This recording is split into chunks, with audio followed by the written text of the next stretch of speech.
town. Listen, you can't hear the sound. Sing it Everybody acts the same. I guess they're free, but the name's seen. Basing themselves off the others, part of them secretly wonders what it would be like to finally break away. I can't be what they want me to be. Equality doesn't mean that you're free. Can't you see? Well, you are nothing like me. Conformity doesn't mean that you're free. I can't be what they want me to be. Equality doesn't mean that I'm free. Why do you not see? You are nothing like me. I just wanna be free, free, everything I can be.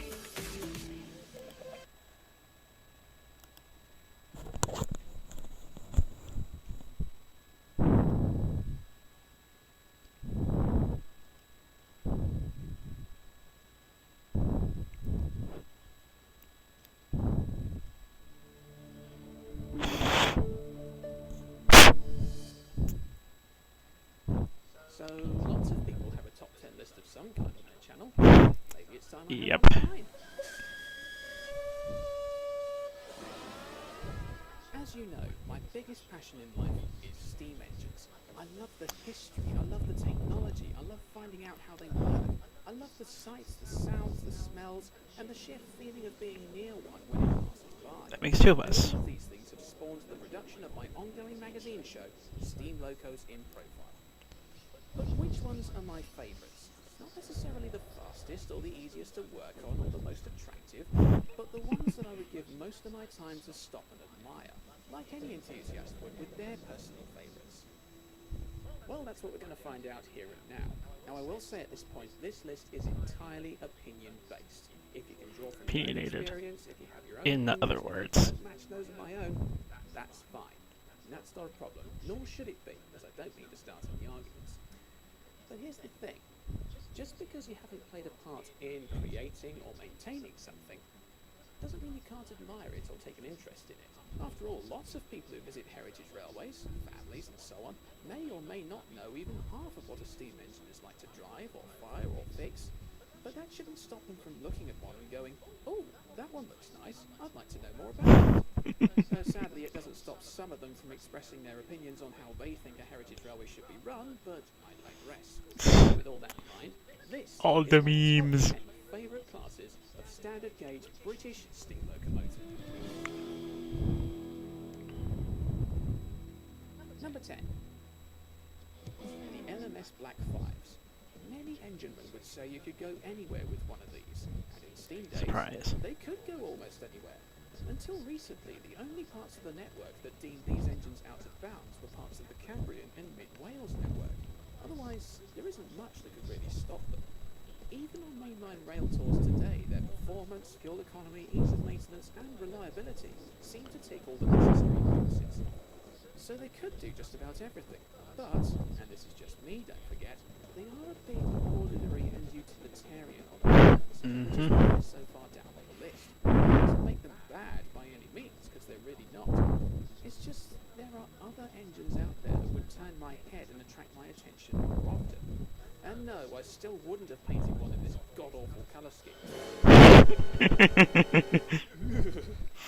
What more can I say? Black 5s are just good machines all round, and there's little to complain about there. I think we all prefer Henry.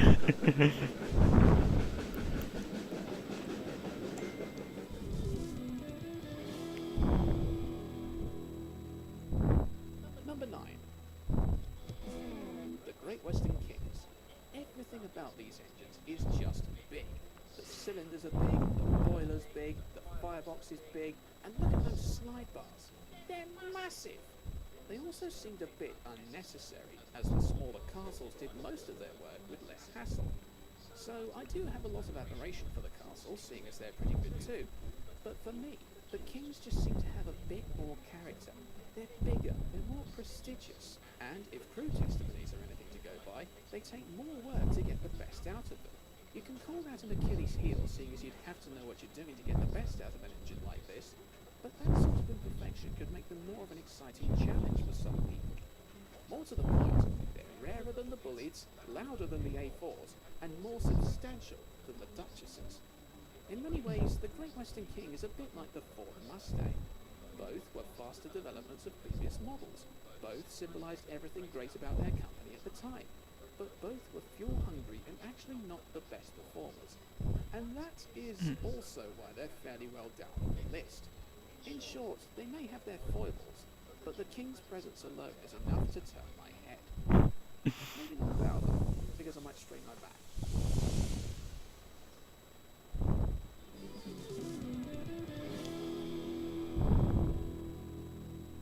Number 8.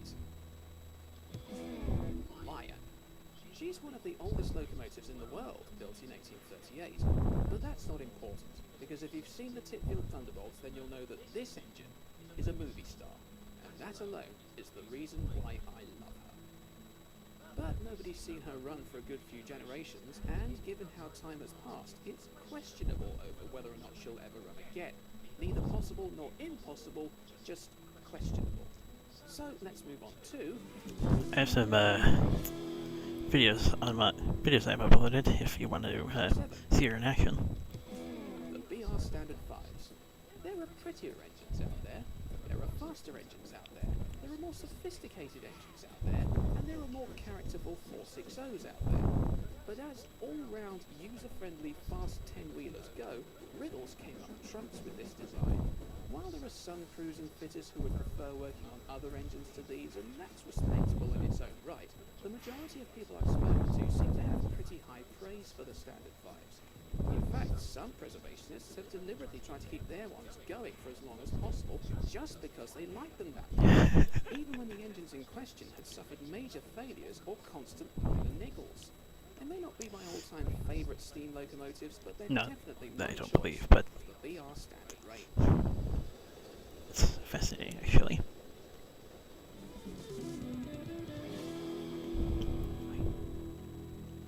Number 6. The Princess Royals. Like the Kings, these things are just enormously excessive. Never mind the size of the boiler or the length of the smoke box or the height of the tender slabs. The sheer bulk of the chunky wall-shafts valve gear is enough to make you stop and take notice. And when it comes to liveries, I love the look of these things in LMS Crimson Lake. But the most important thing to remember with these engines is before they came out, no single locomotive could run the full length of the West Coast Main Line from London to Glasgow entirely on its own. There was often double heading or engine changes to handle the climbs of Shap and Beaton. But in 1936, Princess Elizabeth managed the whole 401 miles in less than 6 hours at an average speed of around 70 miles an hour. As a result, her driver Tom Clark was awarded an OBE, and of course the class was developed even further to become the Duchesses, and we all know how the story went from there. So whether you like Stanier or not, his Princess Royals were the catalyst in proving the LNER could be beaten, even if it wasn't for long.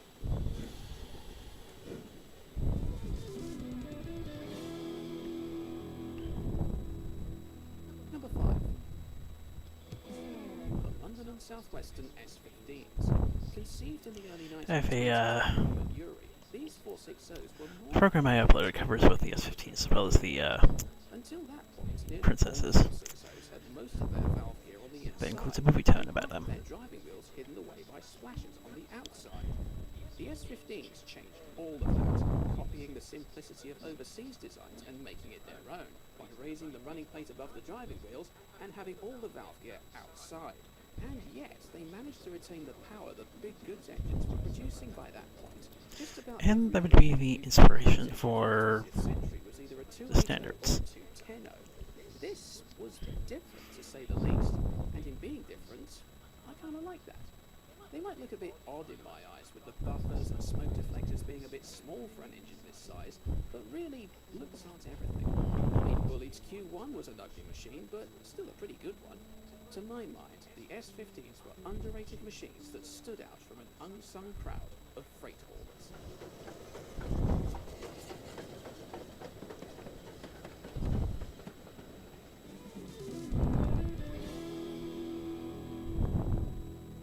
Number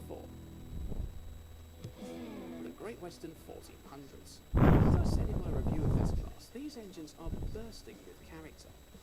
There may be Great Western engines which are faster, more powerful, have greater fuel storage, and don't depend on that complicated auto-train system. But when it comes to pluck and charm, these little engines have something about them that I simply can't put my finger on. When you see one of these with an auto coach, it looks like it belongs. And the fact that two of these had supporting roles in the Titville Thunderbolt adds to that charm. But even without such cameos, they have that certain something on their own. Yes, on their own. No help needed from him. There's a lot of prejudice in Western from More about that later. Because many of their engines seem to have been traced instead of designed. If you take what I mean. But this is one machine that looks completely different from the massive lineup we usually tend to picture. And if that's what makes them unique, then that's good enough for me.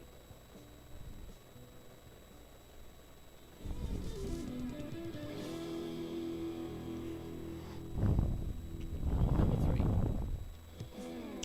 3. Here we go. This design was one of Churchward's earliest, best looking, benchmark setting, highest performing. Okay, you know the real reason why this class is so significant, don't you? City of Truro is at the root of the biggest debate in railway history. Who went 100 miles an hour first? Flying Scotsman, a tested high-performance top-link thoroughbred, or this spindly Edwardian 440? Personally, while I can see the evidence is more in Scotsman's favour, as in there is some, the thought of this engine at least trying to reach that speed is one that I find hard to resist and imagine. That's not to say I believed it happened, but I would love to have seen her try for it. But at the end of the day, Truro, Scotsman, we all know which one didn't make the tunnel first, don't we? Sorry, 999, but without sufficient evidence, that's how much your bogus claim seems to be worth. However you wish to believe the story, the city of Truro is one of those... Still in the history books, so please stop denying it. ...generations to come. Or at least people keep saying that.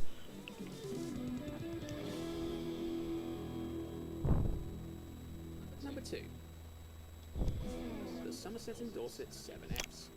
These were some of the biggest engines to be built by the Midland Railway. 11 of them were made, and 2 can be seen today. So what do I like about them? Well, besides their power, size and proportions, it's their heritage that I find special. They were built specifically for a railway that desperately needed a powerful hill climber in place of the weak and weedy 4Fs initially provided for the work. This made them unlike nearly all mass-produced Midland engines, a big machine going against the small engine policy. And now, they're the biggest surviving artefacts from the Somerset and Dorset Joint Railway. Yes, an 8F has better weather protection, is more fuel efficient, and maybe better at endurance running. But there's something about a 7F which gives it a certain degree of charm. And because they went against the Midland's usual small engine crowd, they're more unique. As rough and raw goods engines go, the 7Fs are absolute beasts.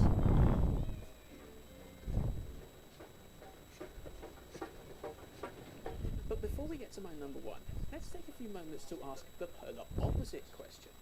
What are my least favourite classes of standard gauge British steam?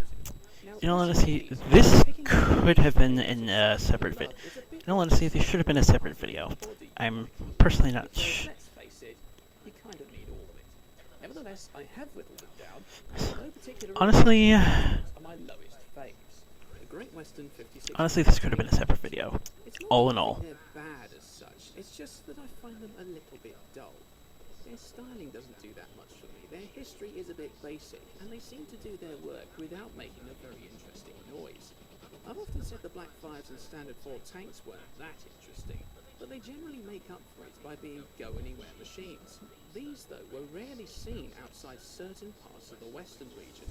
I've actually got out of my way not to film these for slips because there's generally not much I find interesting about them. Come on. Even this and Sunny, They're unique in some way. they work okay, but there's really not much else to them.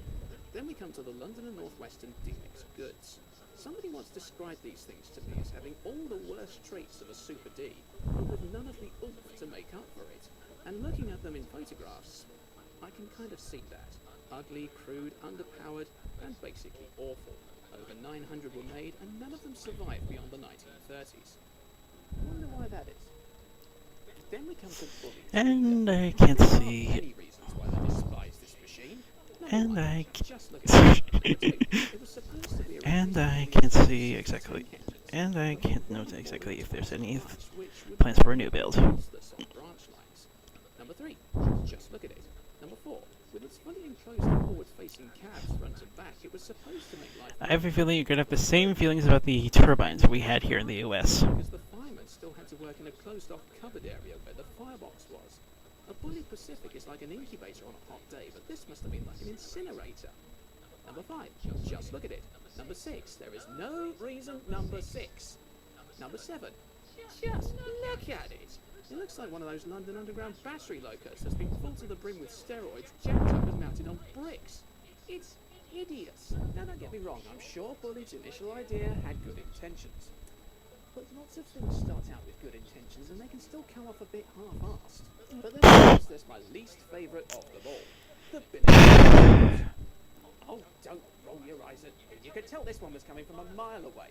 Not only were these things rubbish at pulling passenger trains at walking pace, I haven't really seen any episodes yet, so, but I really don't want to make assumptions now. they may have found a new use as shunters in their later lives, but they were still outclassed by the USA tanks, which had a shorter wheelbase, more power, and more space in the cab.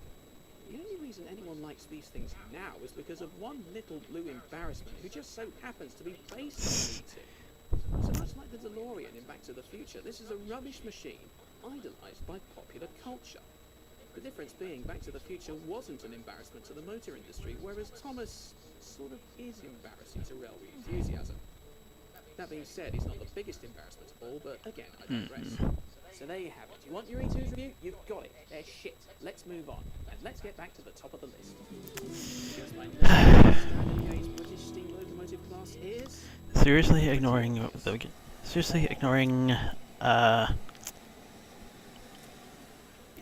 childhood? These machines came at the peak of steam locomotive development. In the 1930s, many railway companies around the world were showcasing speed, streamlining, and prestige. And nothing symbolised any of these things more than Sir Nigel Bresley's racing thoroughbreds. For me, this design is the E-Type Jaguar of steam locomotives. High performance, highly desirable, and looks impressive from every angle at every speed. I know there's bound to be some people out there who will prefer their Scania Duchesses, their Bully Pacifics, or their Great Western Kings. Or if there's something a bit funny about you, a Pacer. But for me, the Duchesses didn't have the world speed record for very long. It came too late with too many faults, and the Kings just not in the same league. And the Pacers were rubbish. Burn them. Now. The A4s are the quickest, some of the best engineered, and in my eyes, some of the most beautiful machines ever made. Never mind steam locomotives, just beautiful machines in general. Like the E-Type Jag or Concorde, nothing took the world by storm in quite the same way before or since. And after nearly 80 years, Mallard's record remains untouched. Say what you like about what might have happened if the Germans had another go, or if the Duchesses and A4s swapped railways, but the bottom line is what's happened has happened, and as time goes by, the record looks less and less likely to ever be broken. Because here's the thing, why would you break it now? Since 1938, our idea of high speed has completely changed. We've broken the sound barrier, we've gone into space, and we can now drive inexpensive cars with a higher top speed than that of an A4. We can send messages travelling across the world at less than the speed of light as slow, even if we don't realise it. So unless a steam engine could break the world speed record set by a maglev train, which is highly unlikely to happen, seeing as a maglev can achieve nearly 400, then really, there's nothing left to prove. Even when Mallard got the record, she wasn't the fastest railway engine in the world by that point. Because this German diesel thingy was. In fact, no steam engine has ever been the fastest thing on rail since number 2509 Silverlink achieved 112 miles an hour in 1935. After that, the tragedy is, steam really did start becoming a thing of the past. So really, unless you're just a group of daydreaming artists who are looking for something to brag about to their mates, then you're just better off leaving the A4s at the top of the league. Because no other steam engine has Dangerously close. Dangerously close indeed. The A4s were some of the But greatest not straight up reference. greatest decades of the 20th century. And that alone is why they are my favourite standard gauge British steam locos of all time.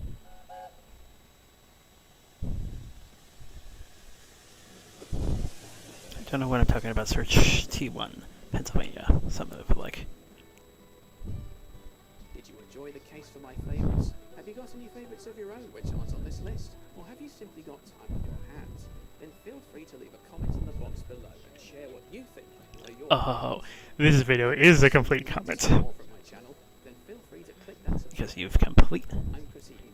Because you've completely shown your childhood in the past. Because you've completely shown your childhood like it's some sort of.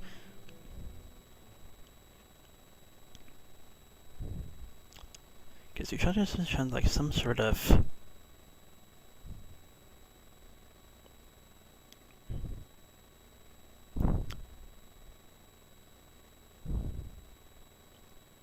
Well, basically just ignoring a lot. So unfortunately,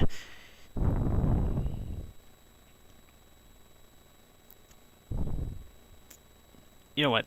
Skip the flip side segment, and this video is fine.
What's the point? Like if you can't truly enjoy it, you can make a difference now and turn this small world upside down. You just gotta stand your ground and fight to find your life that excites you. You can make a difference now and take this world upside down.